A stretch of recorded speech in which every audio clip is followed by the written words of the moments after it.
Awesome. Well, I'm going to sit over here since I'm definitely the least important part of this panel. We are going to talk about where VoC sits in our organizations, because all of us are from very different teams, very different parts of the company, and there are probably lots of tensions and trade-offs that all of us have navigated as we do the work that we are doing. So I have three incredible panelists with me, and I'm going to have them start by introducing a little bit about themselves, maybe sharing their name, their career journey, just so a sense of like where they are coming from. Kristen, you want to start? Hi, everyone. My name is Kristen Swanson, but everyone calls me K-Swan.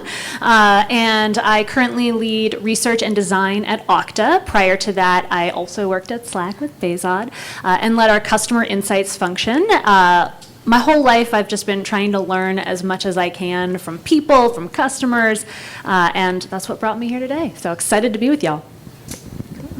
Hi, everyone. I'm Chloe Wu. Currently, I am a product manager at Forma. Previously, I was at Gusto. I spent most of my career in HR tech businesses in the B2B SaaS world.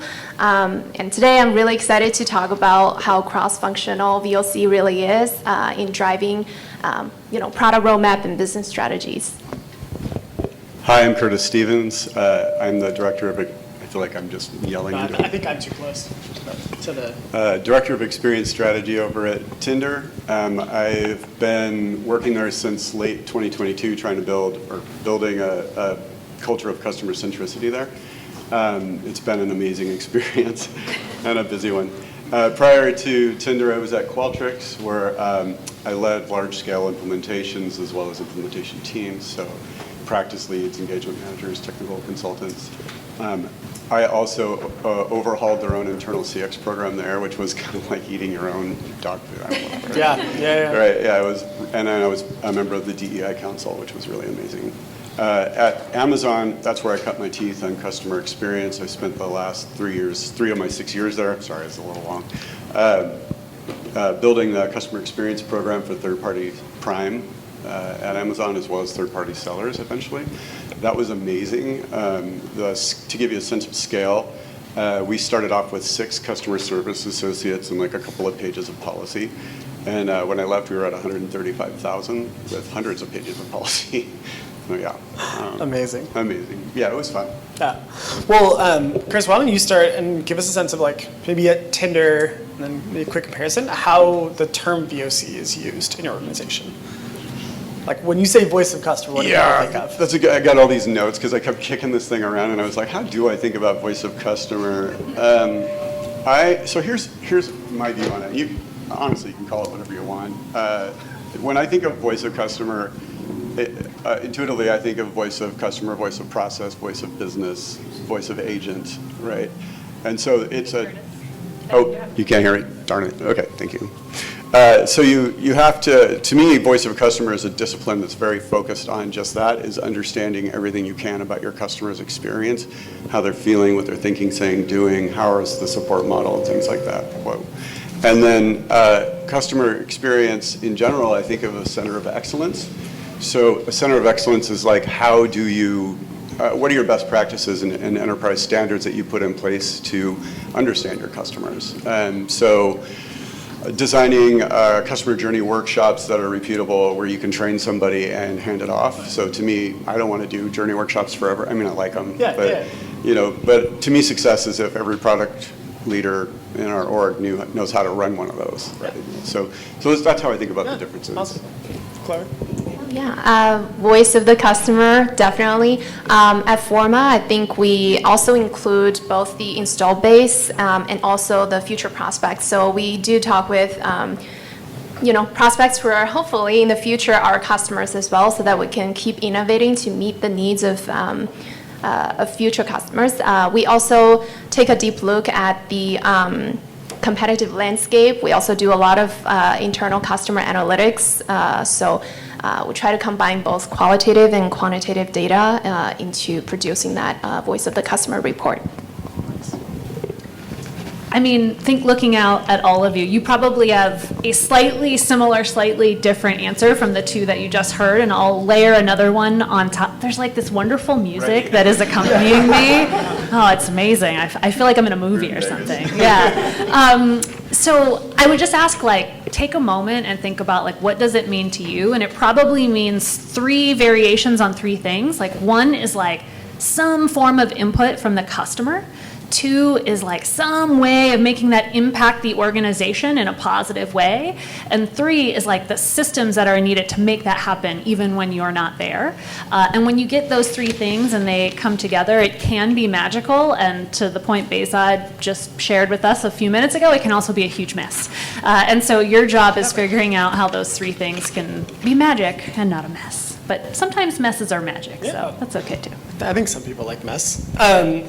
Maybe we can start actually there, because I know for those of you who aren't maybe aware, the customer experience team at Slack, or what we called customer support, I'd say customer support plus, incredibly respected across the company and with a lot of partner organizations that I've worked with. When I started at Slack, we had something called Everyone Does Support, where we would spend like a day or a week even just like going through support tickets and really getting an understanding of what people were feeling.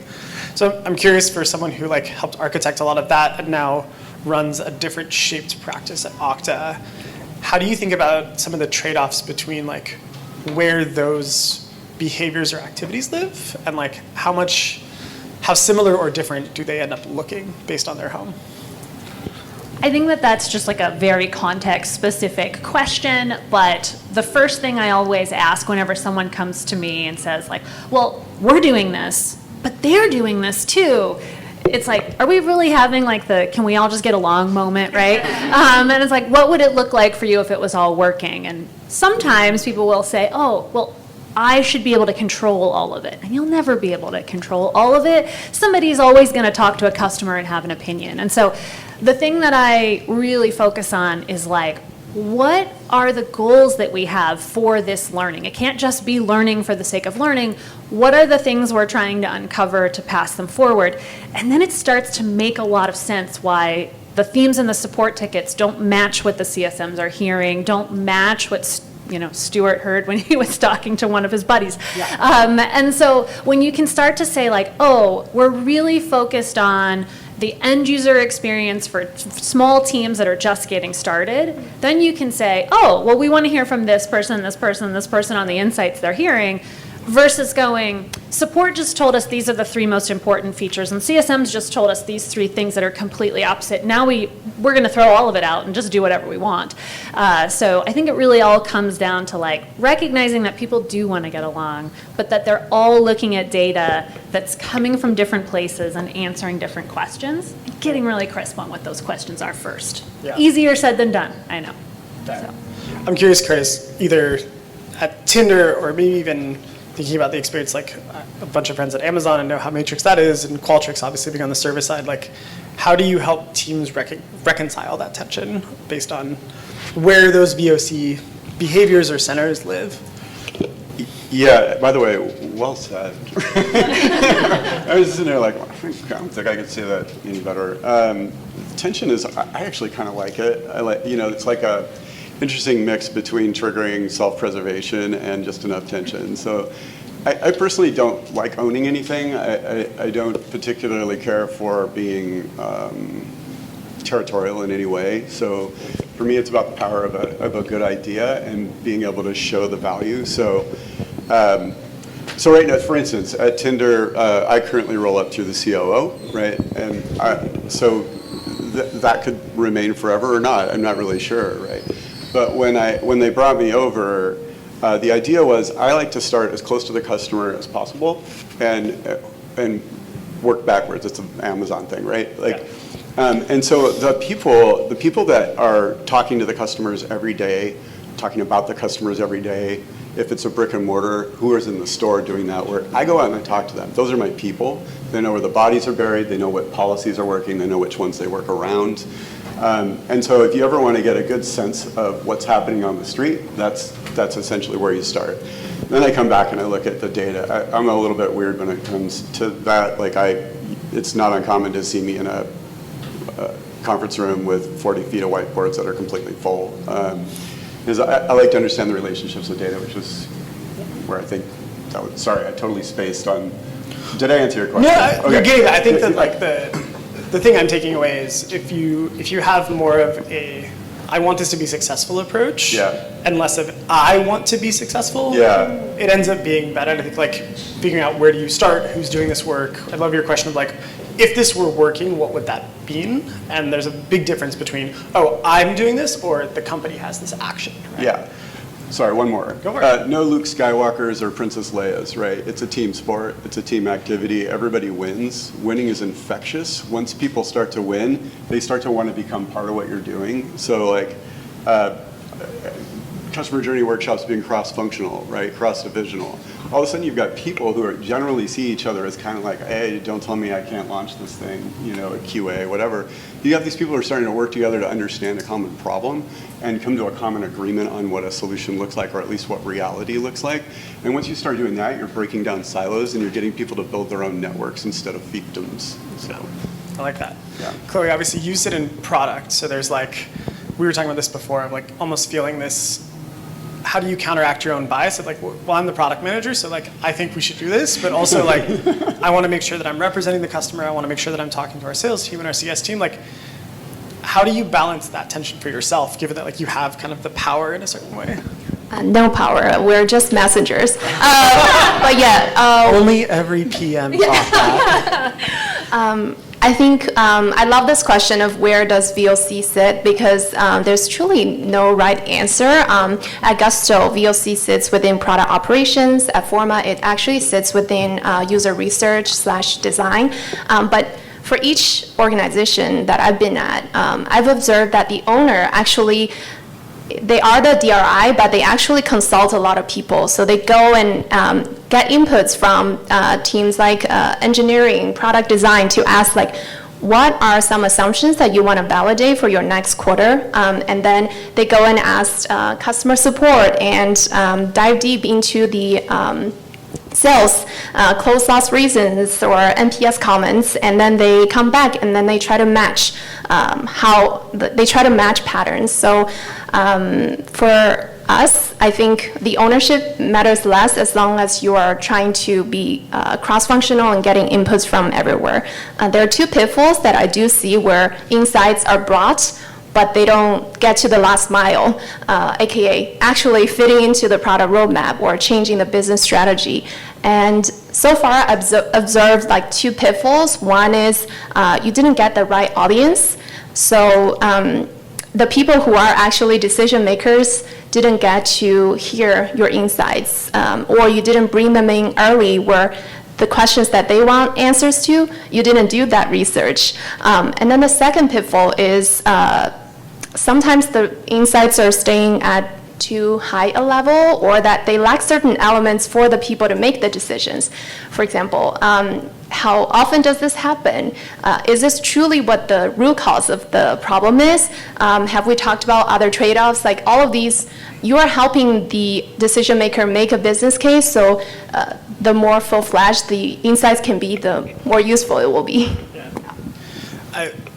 Building off that a little bit, and maybe Curtis and K-Swan, questions for you specifically.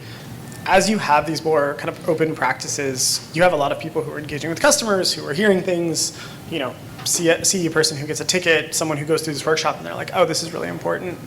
How do you kind of elevate the literacy or like fluency of the people in the organization so that they're not just over pivoting on one customer said one thing, or like, this is a problem, and actually zooming out a little bit to think more of like, how do we take a holistic view on this pattern or this trend?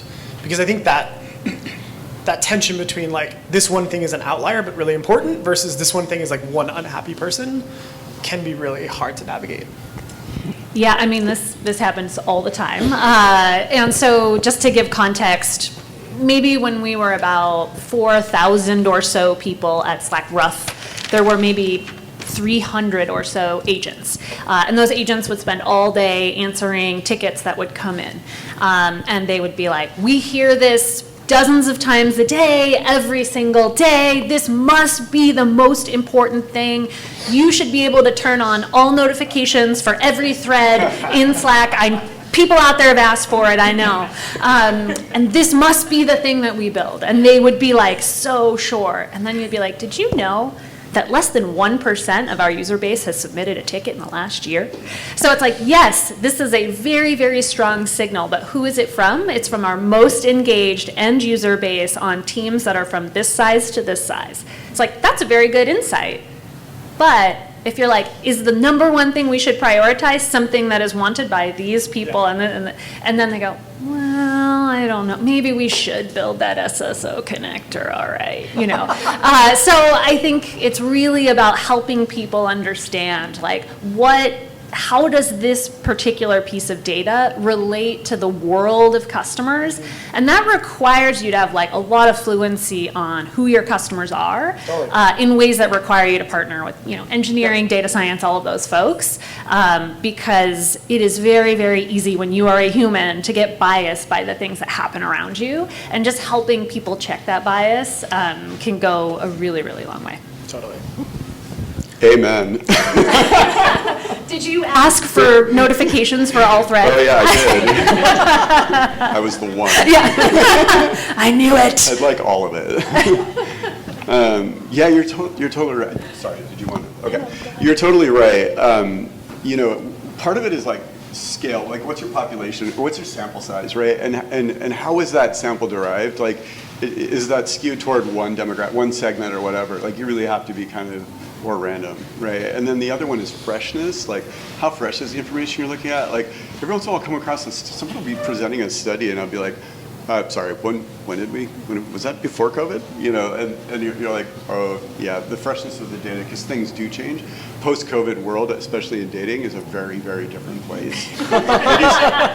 It's weird. You know, like, I thought I was going to be bored when they brought me over. I was like, I don't know, man, this sounds like a year, you know, and it's like very fascinating, right? But looking at what your sample size is really important. Conversely, randomly selecting 25 of anything is a really good rule of thumb. When I was at Amazon, we discovered that we launched third-party Prime without a refund button, but it wasn't until like 4 months later after we launched it that I randomly selected 25 contacts, and what do you know, 20 of them were about refunds, and yeah, that was not good. That was the next year of my life. So when is the like post-panel discussion about the COVID dating insight? The war stories. So one anecdote like about COVID and dating was one thing we saw, and you'll see this in our quarterly earnings, right? Is like the active user numbers were off the charts during COVID, and if you think about it, right? We were all isolated and lonely and frankly bored, right? And so what we were seeing was a lot of people using these dating apps as a means of connecting with one another and talking. And so that's something that we're still reflecting on and trying to learn from, because it gets at kind of the core mission, right? Which is helping people make real connections, right? So yeah, I'm happy to share that with you off mic. One of the things that we had talked about kind of in prep for this was, I think related to your point, Chloe, of like, you want to share things with the right people at the right time, and I think getting executive buy-in is really important. I've definitely done projects where like I didn't think about what leadership cared about. I was like, oh, this is interesting, I'm gonna go do it, and I'd share it, and they're like, yeah, right. Okay, like fun. I'm curious, like as a product manager, or thinking about some of the places y'all have worked, what are some of those rituals to make sure that you are in sync with leadership and really focused on listening, or maybe not just listening at the right time, but like getting them things at the right time? So I can give some examples of format, how we currently do all these intake sessions. So we do have a weekly intake.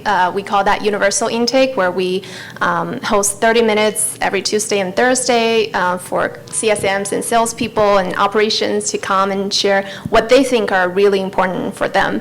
And then we go through this process of triage, and then PMs or designers or engineers go into discovery mode, where we figure out, is this a pattern?